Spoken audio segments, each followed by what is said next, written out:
Hello everyone. So in this video of chapter Ionic Equilibria, I will be talking about dissociation constant of weak acids and weak bases, Ostwald dilution law, and autoionization of water. Dissociation constant of weak acids and weak bases. The dissociation constant of weak acid, for example HA, in water is, suppose this is HA, it is weak acid and it ionizes partially to give me hydrogen ion and a anion. And for writing chemical equilibrium or equilibrium constant for this, what I will write? It is Ka, which is acid dissociation constant here. I will be taking Ka instead of equilibrium constant K. I am taking here Ka is equal to concentration of hydrogen ion upon, multiply by concentration of anion upon concentration of Ha. All these concentration are present at the equilibrium. Similarly, if I want to write dissociation constant for base, suppose this is weak base which ionize partially to give me B ion and hydroxyl ion, then for writing equilibrium constant, which is called as Kb or base dissociation constant for this equilibrium is Kb is equal to concentration of B ion multiplied by concentration of OH ion upon concentration of BOH. So we can say here the dissociation constant of weak acid or weak base is defined as the equilibrium constant for dissociation equilibrium of weak acid or weak base respectively. Now, what is Ostwald dilution law?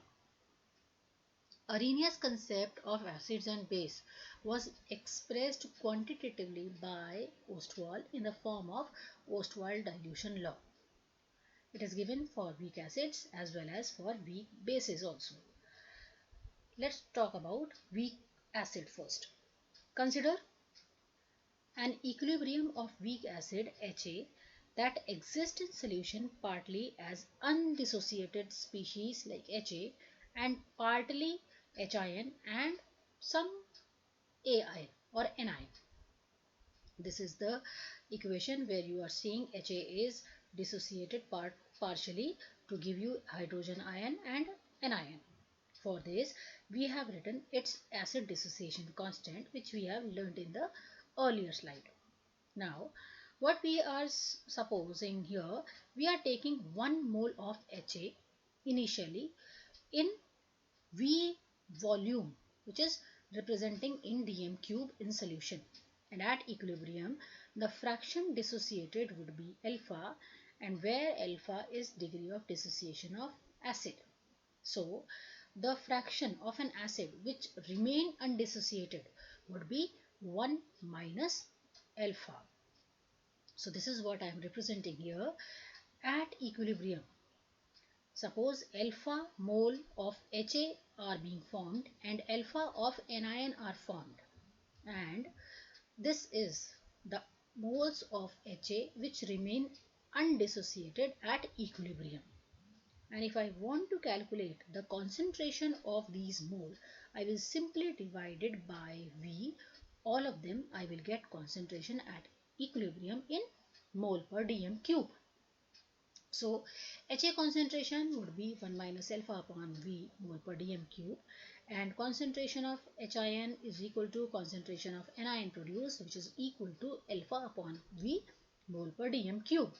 Now I am substituting all these three values in a formula of acid dissociation constant, and on substituting I would be getting Ka is equal to alpha square upon 1 minus alpha multiplied by V. If C is the initial concentration of acid in mole per dm cube and volume is V in mole per dm cube, then concentration would be C equals to 1 upon V. So replacing 1 upon V by C in equation, I would be getting acid dissociation constant, which is equal to alpha square C upon 1 minus alpha. For weak acid Ha, alpha is very small. So I can say alpha 1 minus alpha is almost equals to 1. So I am neglecting this alpha from denominator only, and I'll be getting then Ka is equal to alpha square multiplied by C, or Ka is equal to alpha square upon V. And if I am reducing the value of degree of dissociation, it would be equal to square root of Ka upon C, or square root of Ka multiplied by V. So this implies that the degree of dissociation of weak acid is inversely proportional to the square root of its concentration, or directly proportional to the square root of the volume of solution containing 1 mole of weak acid. Now let's talk about for weak bases. For weak base, consider I am taking one weak base which is of 1 mole concentration. I am taking 1 mole concentration of BOH dissolved in V volume, and this will dissociate partially because it is weak, and in this way I will be writing its base dissociation constant. And similarly, like acid, at equilibrium I will be getting 1 minus alpha mole of BOH and alpha moles of B ion and hydroxyl ion. If I want to calculate the concentration by dividing volume, I will be getting concentration at equilibrium, which is written right here, and these are the concentration of BOH and B ion and hydroxyl ion at equilibrium. Substituting these value in this formula, I will be getting Kb is equal to alpha square upon 1 minus alpha multiplied by V. Similarly, we are neglecting this alpha from denominator because it is almost equals to 1. So Kb is equal to what? Alpha square upon V, or alpha square multiplied by C.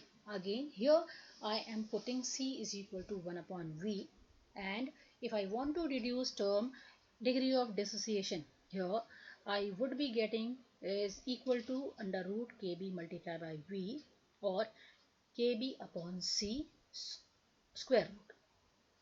So the degree of dissociation of weak base is inversely proportional to the square root of its concentration, and directly proportional to the square root of volume of the solution containing 1 mole of weak base.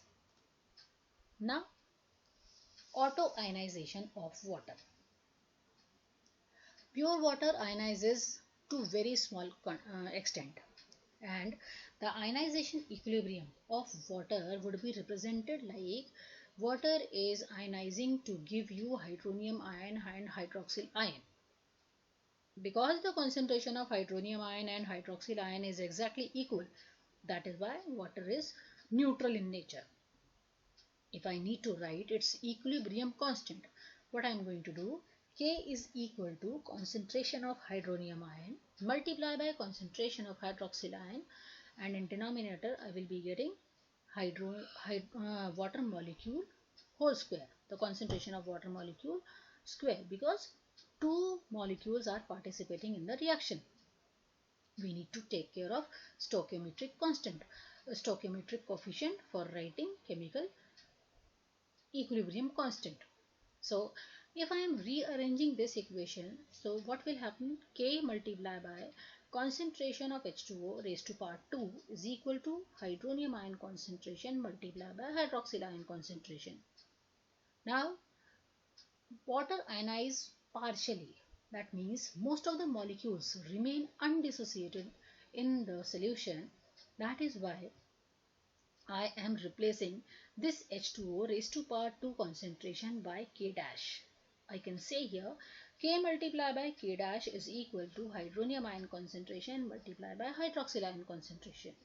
If I say Kw is equal to K multiplied by K dash, so I would get Kw is equal to hydronium ion concentration multiplied by hydroxyl ion concentration, which is called as ionic product of water. I can say the product of molar concentration of hydronium and hydroxyl ion at equilibrium in pure water at given temperature is called ionic product of water, which is represented by Kw.